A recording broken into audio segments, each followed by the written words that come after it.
नमस्कार दोस्तों, कथा वाचन में आप सभी का स्वागत है। इस वीडियो में हम आपको रवि प्रदोष व्रत की कथा बताएंगे। लेकिन इससे पहले अगर आपने अभी तक इस चैनल को सब्सक्राइब नहीं किया है तो प्लीज़ इस वीडियो को लाइक और चैनल को सब्सक्राइब करना ना भूलें। प्रदोष का व्रत हर महीने की त्रयोदशी तिथि को किया जाता है। महीने में 2 प्रदोष के व्रत आते हैं। इन्हीं में से जब भी कोई प्रदोष व्रत रविवार के दिन पड़ता है तो उसे हम रवि प्रदोष व्रत के नाम से जानते हैं। प्रदोष के व्रत में भगवान शिव की पूजा तो की ही जाती है, लेकिन रवि प्रदोष के दिन महादेव के साथ साथ सूर्यदेव की पूजा भी की जाती है। इससे दोनों की संयुक्त कृपा व्रत करने वाले को मिल जाती है। इस दिन सच्चे मन से की गई आराधना व्रत करने वाले की सारी मनोकामनाओं को पूरा करती है। इस दिन प्रदोष काल में महादेव की पूजा करने के साथ साथ रवि प्रदोष व्रत की कथा भी जरूर सुननी चाहिए। आइए जानते हैं कि क्या है रवि प्रदोष व्रत की कथा। एक ग्राम में एक अतिदीन ब्राह्मण निवास करता था। उसकी साध्वी स्त्री प्रदोष का व्रत किया करती थी। उसे एक ही पुत्र रत्न था। एक समय की बात है, वह पुत्र गंगा स्नान करने गया। दुर्भाग्यवश मार्ग में चोरों ने उसे घेर लिया और कहने लगे कि हम तुम्हें मारेंगे नहीं, तुम अपने पिता के गुप्त धन के बारे में हमें बता दो।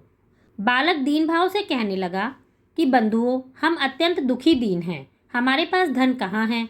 तब चोरों ने कहा, तेरे इस पोटली में क्या बंधा है।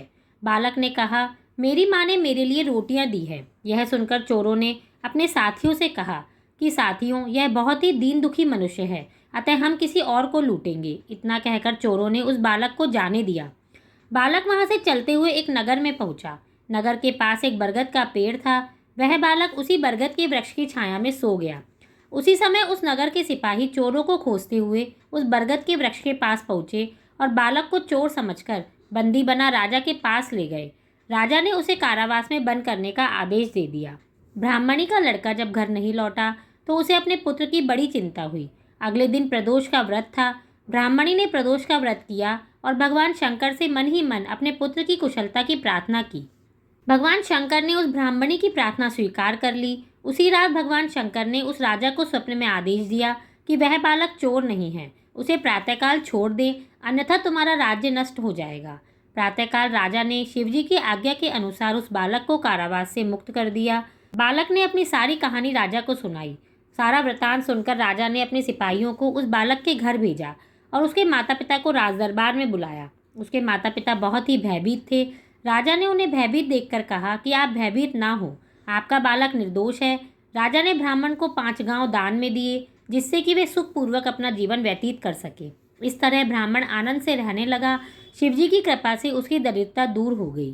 जो भी मनुष्य रवि प्रदोष का व्रत करता है वह सुखपूर्वक और निरोगी होकर अपना पूरा जीवन व्यतीत करता है। आप भी इस दिन भगवान भोलेनाथ का ध्यान करते हुए रवि प्रदोष का व्रत करें और इस कथा को जरूर सुनें। धन्यवाद।